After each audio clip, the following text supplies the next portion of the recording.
Welcome to colour বার। আমি সুস্মিতা। শুরু করছি বিনোদন জগতের স্পাইসি লেটেস্ট খবর আর গসিপ নিয়ে আজকের এন্টারটেনমেন্ট বুলেটিন কালার বার। অজগর সাপ গলায় জড়িয়ে ছবি তুলেছেন প্রিয়াঙ্কা চোপড়া, যা সোশ্যাল মিডিয়ায় ভাইরাল হয়েছে। ছবিগুলো সোশ্যাল মিডিয়ায় ছড়িয়ে পড়ার পর ভক্তরা তার সাহসিকতার প্রশংসা করেছেন। দেখে নেব সেই ছবি। প্রিয়াঙ্কা চোপড়া সম্প্রতি একটি অজগর সাপ তার গলায় জড়িয়ে ছবি তুলেছেন।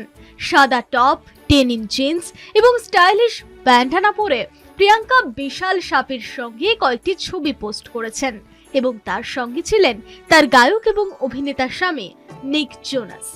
তিনি বিভিন্ন সময় সাপের সঙ্গে ছবি তুলেছেন, যার মধ্যে একটিতে তাকে একটি হলুদ অজগর গলায় নিয়ে দেখা গিয়েছে, অন্যটিতে একটি ছবিতে কালো সাপ দেখা গিয়েছে। এই ছবিগুলো সোশ্যাল মিডিয়ায় ছড়িয়ে পড়ার পর ভক্তরা তার সাহসিকতার প্রশংসা করছেন। তার এই সাহসিকতা দেখে নিক জোনাসও অবাক হয়েছেন। পোস্টের এই ভিডিওতে নিককে বলতে শোনা গেছে, নতুন গয়নাটা খুব ভালো লাগছে সোনা। নিকও মজা করে মন্তব্য করেছেন যে তিনি এটিকে একটি গয়না হিসেবে দেখছেন। মালাইকা আরোরার জীবনে এসেছে নতুন পুরুষ।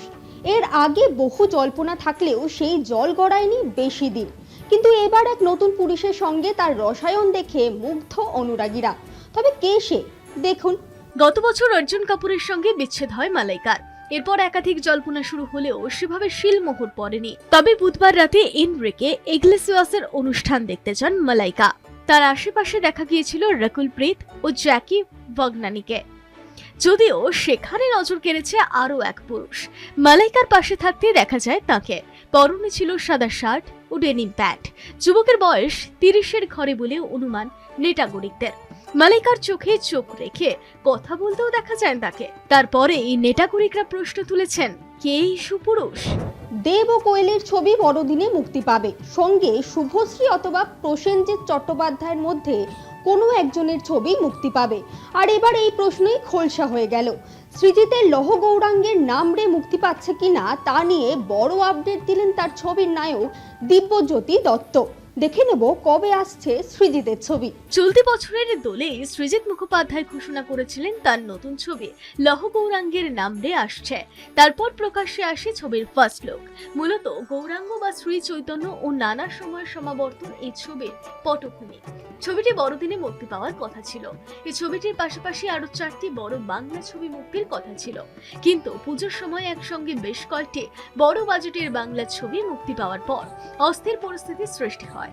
বড়দিনে দেবের প্রজাপতি 2, কোয়েল মল্লিকের মিতিন মাসি এবং হয় শুভশ্রী গঙ্গোপাধ্যায়ের লৌহ গৌরাঙ্গের নাম রে, নয়তো প্রসেনজিৎ চট্টোপাধ্যায়ের বিজয়নগরের হিরে মুক্তি পাবে। 23শে ডিসেম্বর 3টি ছবি মুক্তি পেতে চলেছে। বৃহস্পতিবার নায়ক তার ছবির নতুন একটি পোস্টারের ছবি পোস্ট করে ক্যাপশনে মুক্তির দিনক্ষণ জানালেন। পোস্টারটি পোস্ট করে নায়ক ক্যাপশনে লেখেন, আমাদের সিনেমা লৌহ গৌরাঙ্গের নাম রে শুভ মুক্তি এই বড়দিনে। টলিউডে এক নতুন অধ্যায়ের সূচনা। নতুন বছরে টলিপাড়া সেজে উঠতে চলেছে নতুন রূপে।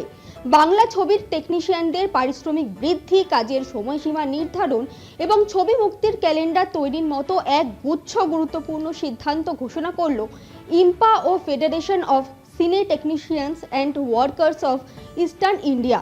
কত বাড়ল পারিশ্রমিক, দেখে নেব। 29শে অক্টোবর বুধবার ধর্মতলায় ইম্পার অফিসে সাংবাদিক সম্মেলনে যৌথভাবে এই ঘোষণা করেন ইম্পার প্রতিনিধি প্রিয়া সেনগুপ্ত এবং ফেডারেশনের সভাপতি স্বরূপ বিশ্বাস।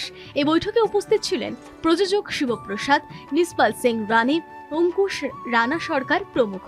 তবে বৈঠকে অনুপস্থিত ছিলেন দেব ও রাজ চক্রবর্তী। আলোচনার পর অবশেষে ইম্পা ও ফেডারেশন অফ সিনে টেকনিশিয়ানস যৌথভাবে ঘোষণা করল 2026 সালে ছবি মুক্তির নতুন ক্যালেন্ডার এবং টেকনিশিয়ানদের পারিশ্রমিক 33% বৃদ্ধির সিদ্ধান্ত। এই এক ঘোষণাতেই যেন বদলে গেল বাংলা চলচ্চিত্র শিল্পের ভবিষ্যৎ রূপরেখা, যেখানে অর্থ, পরিশ্রম এবং পরিকল্পনা একসঙ্গে দাঁড়িয়ে আছে এক নতুন শৃঙ্খলার প্রতীকে। নির্দিষ্ট করা হয়েছে বছর জুড়ে 11টি বিশেষ দিন, যেমন 23শে জানুয়ারি, সরস্বতী পুজো, পয়লা বৈশাখ, মে মাসের গরমের ছুটি, ঈদ, স্বাধীনতা দিবস, দুর্গাপুজো, কালী পুজো ও বড়দিন। এই দিনগুলোতেই মুক্তি পাবে বড় বাজেটের ছবি। একদিনে 3টির বেশি বড় ছবি মুক্তি দেওয়া যাবে না এবং একটি বড় ছবি মুক্তির পর অন্তত 15 দিনের ব্যবধান বজায় রাখতে হবে। রান্না করতে খুব ভালোবাসে সোলাঙ্কি। পরিচালক প্রতিম দিগুপ্তের নতুন ছবি রান্নাবাটিতে স্নিগ্ধ লুক। সুপ্রিয়া চরিত্রে দেখা মিলবে অভিনেত্রীকে কেন নির্বাচন করলেন? আসন্ন ছবি নিয়ে আমাদের প্রতিনিধি পারমিতা আচার্যের সঙ্গে আড্ডায় সোলাঙ্কি। চলুন আর বেশি দেরি না করে শুনে নি। রান্নায় যেমন সব মশলা একদম মানে সমানে সমানে মিশে গেলে দারুণ রান্না হয়, ঠিক তেমনই সিনেমাতেও কিন্তু সব কিছু একসাথে সম পরিমাণে মিশলে ভালো সিনেমা তৈরি হয়। তেমন এক ভালো গল্প নিয়ে আসছে রান্নাবাটি, সেখানে এক সুন্দর চরিত্রে সোলাঙ্কি রয় থাকছেন। অনেকটা দেরিতে এই চরিত্রের মানে কথাটা তোমার কাছে এসেছিল, যেটা আমরা জানি। এতটা দেরিতে কেন? কারণ প্রতিমদার সাথে আগে কথা হয়েছিল, প্রতিমদার কথায় যে যখন লিখছিলেন বা ভাবনাতে তুমিই ছিলে, এত দেরিতে তোমার কাছে এসে পৌঁছলো কেন? সেটা তো প্রতিমদা ছাড়া কেউ বলতে পারবে না, বাট থ্যাংক গড দেরি হলেও দের আয় দুরুস্ত আয়।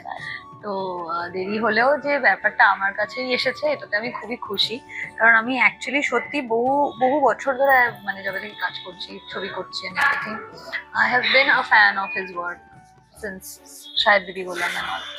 তো আমার খুব পছন্দের মাছের ঝোল আমার ভীষণ পছন্দের একটা ছবি। তো আমার ইচ্ছা ছিল প্রতিমদার সাথে কাজ করার অনেকদিন, বাট সামহাও কোনোভাবে যোগাযোগ হয়ে ওঠেনি। আমার আলাপও ছিল না, মানে আই নিউ অফ হিম। আর সামহাও না আমার খুব গাম্ভীর্য আছে, তো সব প্রতিমদার মুখের মধ্যে। সো সামহাও আমার আলাদা করে গিয়ে কখনো অ্যাপ্রোচ মানে দেখাও হয়নি অদ্ভুত ভাবে। সো ভাগ্যলক্ষ্মীর প্রিমিয়ারে আমার প্রতিমদার সাথে ফাইনাল কথা, এবং প্রতিমদা আমাকে বেরিয়ে ফার্স্ট যেটা বলেছিল, তোর সাথে আমার খুব জরুরি দরকার আছে, আমি ফোন করছি। আমি আই ওয়াজ সো হ্যাপি, আমি লাইক ঠিক আছে। তো তারপরে প্রতিমদা ম্যাচ নিয়ে আমি গেলাম, প্রতিমদার সাথে দেখা করলাম।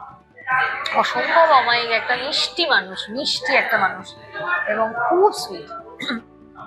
তো তখনই প্রতিমদা আমাকে বললো যে আমি এরকম একটা ভেবেছি, এমন নয় যে এটা কিন্তু একটা স্পেশাল অ্যাপিয়ারেন্স, কিন্তু এত সুন্দর করে বোনা চরিত্রটা, কিছু কিছু চরিত্র মানে এটা আমার পার্সোনালি মনে হয় যে স্ক্রিন টাইম সেই অর্থে ওটা না অতটা ম্যাটার করে না। হয়তো কারোর ক্ষেত্রে করতে পারে, আমার ক্ষেত্রে খুব একটা করে না, কারণ আমার কাছে ইম্প্যাক্টটা খুব ইম্পর্টেন্ট। মানে আমার এইটুকু চরিত্র হলেও সেটা যদি ইম্প্যাক্টটা খুব বেশি থাকে গল্পে, তাহলে আমি ওকে পেতে।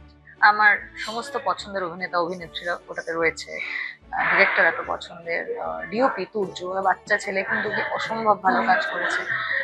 সো দা হোল, ওই যে বললে তুমি কথা যখন শুরু করছিলে, বললে না যে একটা রান্নায় মশলাগুলো যদি মোটামুটি ভালো হয়, তো তখন আমার মনে হলো যে এই রান্নাটা ভালোই হবে।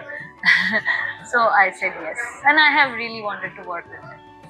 টিজার দেখে আমি যতটা বুঝলাম যে তোমার যেই চরিত্রটা, তার মধ্যে অদ্ভুত একটা স্নিগ্ধতা আছে, এবং প্রতিমদাও এটাই চেয়েছিলেন যে এরকম একটা স্নিগ্ধ মুখের একটা চরিত্র। হ্যাঁ, আমাকে এটাই প্রতিমদা বলেছিলেন, যে মানে বলেছিল যে সুপ্রিয়া আমার যে চরিত্রটা, তার মুখে আমি ওই 60 থেকে 70-এর সময়ের যে মহিলাদের মুখে যে একটা স্নিগ্ধতার ছাপ ছিল, একটা সাবেকি স্নিগ্ধতার ছাপ, ওইটা চাই। তো সেই জন্যই আমাকে ভাবা, which I made me very happy obviously। এবং এত সুন্দরভাবে চরিত্রটা গোটা গল্প জুড়ে এত সুন্দরভাবে বুনে রয়েছে না, মানে নেই হয়েও, যেখানে নেই সেখানেও আছে। তো আমার মনে হয় maybe my face help me this time. So yeah, আজকের কালার বার এখানেই শেষ করছি। দেখা হচ্ছে পরবর্তী এপিসোডে। আমাদের এই স্পেশাল বুলেটিন কেমন লাগছে আপনাদের কমেন্ট করে জানান আমাদের ফেসবুক পেজে, ইনস্টাগ্রামে, ইউটিউবে এবং এক্স হ্যান্ডেলে। এছাড়াও ফলো করতে ভুলবেন না আমাদের website Kolkata TV online. Kolkata TV, রাত দিন 7 দিন।